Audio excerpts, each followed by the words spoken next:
Assalamualaikum dear students. I hope you are all fine and doing great. Our today's topic of discussion is enzyme inhibition. या उर्दू में अगर बोलूँ तो enzyme की मज़ाहमत। अच्छा बच्चे, हम एंजाइम्स वाले चैप्टर को कर रहे थे। जब एंजाइम की हम बात करते हैं, एंजाइम को हम कहते हैं बायोकैटालिस्ट।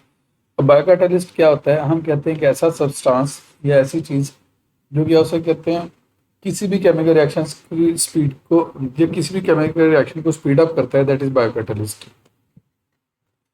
और वो जो रिएक्शन है वो लिविंग ऑर्गेनिजम्स के अंदर हो। कैटलिस्ट मीन वो सब्सटेंस जो केमिकल रिएक्शन को स्पीड अप करता है, और बायो मीन लिविंग ऑर्गेनिजम्स के अंदर। जब हमने एंजाइम्स की बात की थी, एंजाइम्स का हमने कहा था दे आर प्रोटीन नेचर, ये प्रोटीन से मिलकर बने हुए हैं। चंद एक फीचर्स की बात की थी हमने कि ग्लोबुलर प्रोटीन्स होते हैं, और साथ हमने ये भी बात की थी कि जो एंजाइम्स है ना, ये स्पेसिफिक इन देयर फंक्शन होते हैं। वो अपना स्पेसिफिक क्या हो कहते हैं फंक्शन परफॉर्म करते हैं। और एंजाइम की एक छोटा सी साइट होता है जिसे हम एक्टिव साइट कहते हैं। ये उसका एक स्पेसिफिक रीजन होता है जो क्या करता है, सबस्ट्रेट जहाँ पे आगे अटैच होता है और एंजाइम सबस्ट्रेट को प्रोडक्ट में कन्वर्ट कर देता है। क्लियर? और हम ये कहते हैं जो एंजाइम है ना, इस पे डिफरेंट फैक्टर्स होते हैं जिसे अफेक्ट करते हैं। मतलब टेम्परेचर है, इसको अफेक्ट करता है, पीएच है, इसको अफेक्ट करती है, सबस्ट्रेट कंसंट्रेशन है, इसको अफेक्ट करती है, एंजाइम की कंसंट्रेशन है, इसको अफेक्ट करती है। क्लियर? अब हम कहते हैं कि समटाइम पता क्या होता है, एंजाइम के जो क्या उसे कहते हैं एक्टिविटी है उसको इनहिबिट भी कर दिया जाता है, स्टॉप भी कर दिया जाता है। क्लियर? अब उसकी क्या होता है एक्टिविटी का स्टॉप करने के प्रोसेस को इनहिबिशन कहते हैं। और वो सब्सटेंस या वो केमिकल जो इसकी केमिकल एक्टिविटी को स्टॉप कर दे, रोक दे, उसे हम इनहिबिटर कहते हैं। क्लियर? अच्छा, अब इसको स्टार्ट करते हैं। क्या कहता है, किस तरह कहता है? कुछ मादे जिन्हें एंजाइम इनहिबिटर्स या मुजाहम कहते हैं, एंजाइम से जुड़े और इसकी सरगर्मी को कम करते हैं। अब इनहिबिटर्स क्या करते हैं, ये या तो एंजाइम को कम्प्लीटली ब्लॉक कर देंगे, बिल्कुल स्टॉप कर देंगे, ब्लॉक कर देंगे, या फिर दूसरा काम क्या करेंगे, उसकी एक्टिविटी को कम कर देंगे, रिड्यूस कर देंगे। इस अमल को एंजाइम में रुकावट या मुजाहमत कहते हैं, इसे इनहिबिशन कहते हैं। ओके, नेक्स्ट हम बात करते हैं कम्पिटिटिव इनहिबिशन। जब हम कम्पिटिटिव इनहिबिशन की बात करते हैं, अब एक बात पहले समझिएगा, आपको डायग्राम समझाता हूँ, फिर आपको ये हम रीड करेंगे। यहाँ पे देखिएगा जरा, ये है एंजाइम है और ये उसकी एक्टिव साइट है, ये उसकी क्या एक्टिव साइट। अब नॉर्मली होना पता क्या होता है, जो एंजाइम है ना, उसकी इस एक्टिव साइट के साथ आगे इस सबस्ट्रेट में आके अटैच होना होता है, और एक्टिव साइट क्या करती है, सबस्ट्रेट को कन्वर्ट करती है प्रोडक्ट में, प्रोडक्ट यहाँ से फिर रिलीज हो जाता है, और एंजाइम अगेन फ्री हो जाता है अपना केमिकल एक्टिविटी परफॉर्म करने के लिए। क्लियर? मैं दोबारा बोलता हूँ, एंजाइम है, उसकी ये एक्टिव साइट है, यहाँ पे आगे किसने अटैच होना है, सबस्ट्रेट में। जैसे सबस्ट्रेट अटैच होगा, एंजाइम क्या करेगा, सबस्ट्रेट को प्रोडक्ट में कन्वर्ट कर देगा, and product will get release from here, यहाँ से रिलीज हो जाएगा।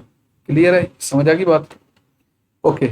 अब ये जो होता है ना कम्पिटिटिव इनहिबिटर, हम कहते हैं इसकी शेप थोड़ी रिजेंबल करती है किसके साथ, सबस्ट्रेट के साथ।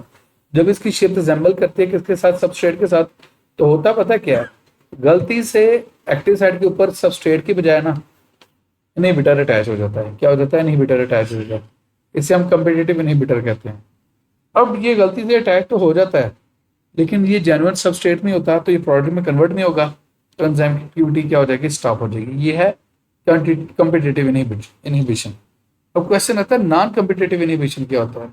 नॉन कम्पिटिटिव इनहिबिशन वो इनहिबिशन होती है जिसमें जो इनहिबिटर है ना, वो एक्टिव साइट के साथ तो अटैच नहीं होगा, लेकिन ये एक और साइड पे अटैच हो जाता है, जिसे हम एलोस्टेरिक साइट कहते हैं। This is the allosteric site. इस डायग्राम में देखें, ये एलोस्टेरिक साइट है। अब ये हम कहते हैं जैसे ही ये इनहिबिटर एलोस्टेरिक साइट पे अटैच होता है, मैं एक इंग्लिश में स्टेटमेंट बोलता हूँ, उसको उर्दू में ट्रांसलेट कर दूंगा। The attachment of inhibitor at allosteric site induces certain changes in the shape of enzyme. That enzyme become unable to perform its activity. Mean ये इनहिबिटर आगे अटैच होता है किसके साथ, एलोस्टेरिक साइट के साथ। और जब एलोस्टेरिक साइट के साथ अटैच होता है तो ये क्या करता है, एंजाइम की शेप के अंदर सर्टेन चेंजेस कर देता है, और वो चेंजेस इस तरह की होती हैं कि एंजाइम अनएबल हो जाता है अपनी कैटालिटिक एक्टिविटी को परफॉर्म करने में। इसके साथ सबस्ट्रेट अटैच नहीं होता और वो प्रोडक्ट में कन्वर्ट नहीं हो पाएगा। अब देखो दोनों तरीके से क्या हुआ, एंजाइम की एक्टिविटी स्टॉप हो गई, तो इसे हम इनहिबिशन कहेंगे। क्लियर? अब ये कम्पिटिटिव इनहिबिशन है, ये नॉन कम्पिटिटिव इनहिबिशन है। ये कम्पिटिटिव इनहिबिशन कैसे है, क्योंकि इसमें जो सबस्ट्रेट है वो compete कर रहा है जो सब इनहिबिटर है वो compete कर रहा है किसके साथ, जेन्युइन सबस्ट्रेट के साथ क्या करने के लिए, एंजाइम के साथ अटैच होने में। क्लियर। और दूसरे में पता क्या हो रहा है, यहाँ पे इनहिबिटर की शेप ही डिफरेंट है सबस्ट्रेट से। जब इसकी शेप ही डिफरेंट है ना सबस्ट्रेट से, तो सबस्ट्रेट के साथ जो सबस्ट्रेट ने जहाँ पे एक्टिव साइट पे अटैच होना था ना, इनहिबिटर वहाँ पे अटैच नहीं हो सकता। जब वहाँ पे अटैच नहीं हो सकता तो वो प्रोडक्ट में कन्वर्ट नहीं होगा। क्लियर। अब इसको रीड करते हैं, मैंने डायग्रामेटिकली आपको एक्सप्लेन कर दिया। गैर मुसाबकती मज़ाहमत, एंजाइम के कुछ मज़ाहम मालिक्यूल सबस्ट्रेट से मुमासलत, सॉरी ऊपर वाला पहले पढ़ दें हम।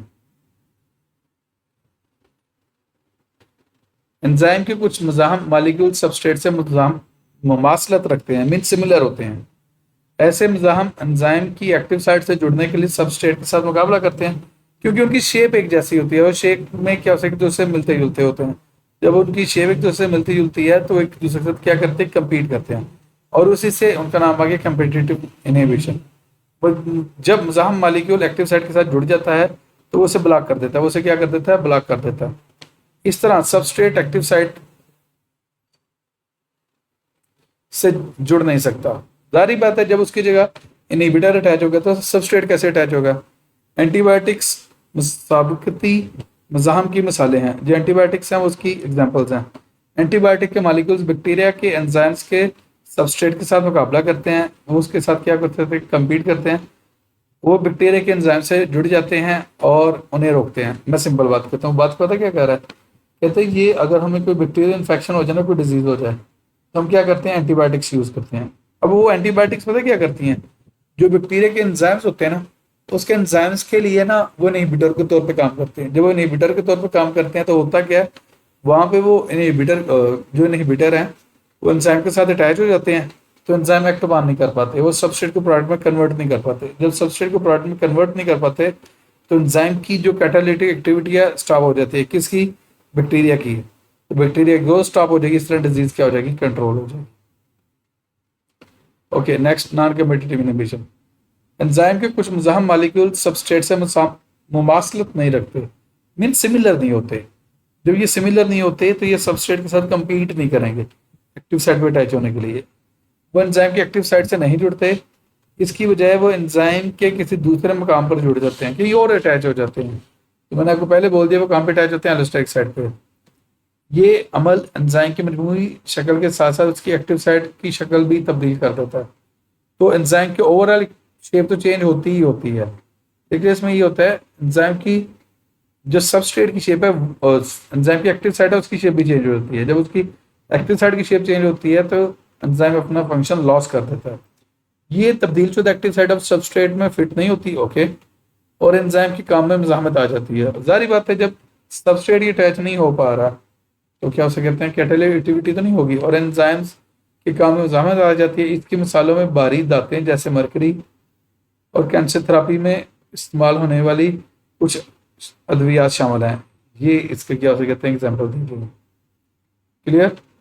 ये डायग्राम्स जो है ना, इनको आपने अच्छे से देख लेना। इन डायग्राम्स में क्या हो सकते हैं, ये कंपैरिजन आ सकता है ये, और सिंपल याद रख लीजिए, इसको आपने कह देना है ये एक्टिव साइट है और ये वाली साइट ये यहाँ पे जहाँ पे ये नॉन कम्पिटिटिव इनहिबिटर अटैच हो रहा है, इससे आप कह दोगे ये क्या हो सकते हैं, एलोस्टेरिक साइट है। आपकी बुक में तो ये इसका नाम नहीं मेंशन किया, लेकिन मैं आपको बता रहा हूँ। क्लियर है बच्चे, चैप्टर कंप्लीट हो गया। If you have any sort of question then you can ask in the comment section. Thank you so much.